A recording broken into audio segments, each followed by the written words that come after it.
जीवन के वर्ष अधिक होंगे। भी पढ़ दीजिए। यदि तू बुद्धिमान हो तो बुद्धि का फल तो ही भोगेगा, और यदि तू ठट्ठा करे तो दंड केवल तू ही भोगेगा। Hallelujah, hallelujah, hallelujah. Hallelujah. Hallelujah. जोर से बोले हालेलुया। हालेलुया। खुदावंद के नाम की स्तुति, उसके नाम की महिमा हो। खुदा का वचन कहता है, सुलेमान ने ये पुस्तक लिखा और ये बुद्धिमानी की पुस्तक है।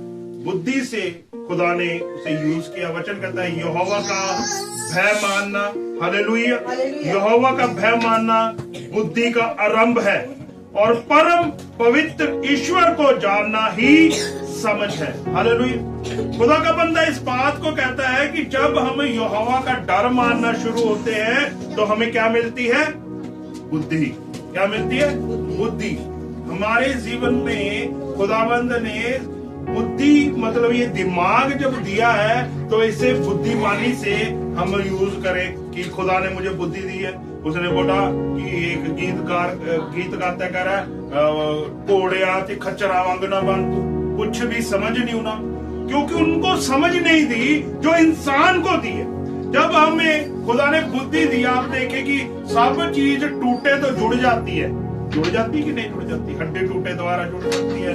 पर अगर इंसान बोला कि ड्राइव करने वाला व्यक्ति बाइक चलाता है, उसे हेलमेट क्यों बोला गया? कह रहा है यहाँ अगर चोट पड़गी तो मुश्किल है, उसका काम मुश्किल है। तो खुदाबंद ने बोला है उद्धार का टॉप मार। वो उद्धार का टॉप है क्या? खुदा का भय मानना, जिससे हमें क्या मिलती है? बुद्धि। हम जब सड़क पे चल रहे हैं, हमें पता है कि सामने गड्ढा है, अगर हमें बुद्धि होगी खड्डे के साइड से निकल जाएंगे, अगर बुद्धि नहीं होगी खड्डे में जाके निकलेंगे। हालेलुया।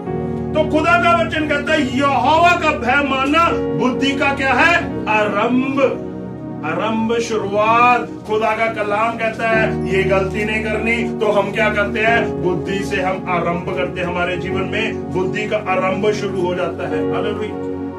और वचन कहता है परम पवित्र ईश्वर को जानना ही क्या है? समझ है। अपने खुदाबंद को जब हम जानने लग जाते हैं तो हमारे में समझ आती है। हम अपनी मन मर्जियां नहीं करते, फिर अपने खुदा पर हम डिपेंड हो जाते हैं। उसका वचन कहता है अपना बोझ यहोवा पे डाल दे। उसका वचन ऐसा सिखाता है। हम अपनी समझ का सहारा नहीं लेते। हालेलुया।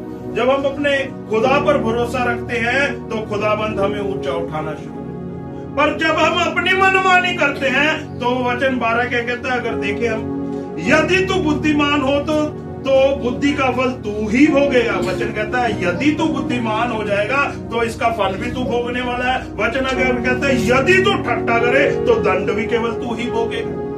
बाइबल इस बात को बयान करती है, जब हम खुदा का भय मानते हैं तो आशीषें हमें मिलती है। जब हम विरोध करते हैं, जब हम उसका मजाक समझ लेते हैं, कोई बात नहीं, कहता है मैं नहीं करूंगा, तो फिर कहता है इसका दंड भी फिर तू ही भोगेगा। हालेलुया।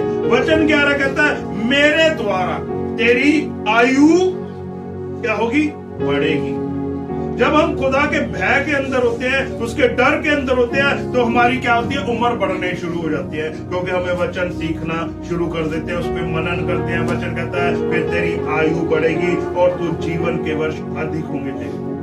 अब जब हम खुदा में आ गए हैं तो ये ऐसा मत सोचे कि मैं तो कुछ ही दिन का मेहमान हूँ। ऐसा बाइबल डिक्लेयर नहीं करती। बाइबल कहती है मेरे लोगों की उम्र वृक्षों के समान होती है।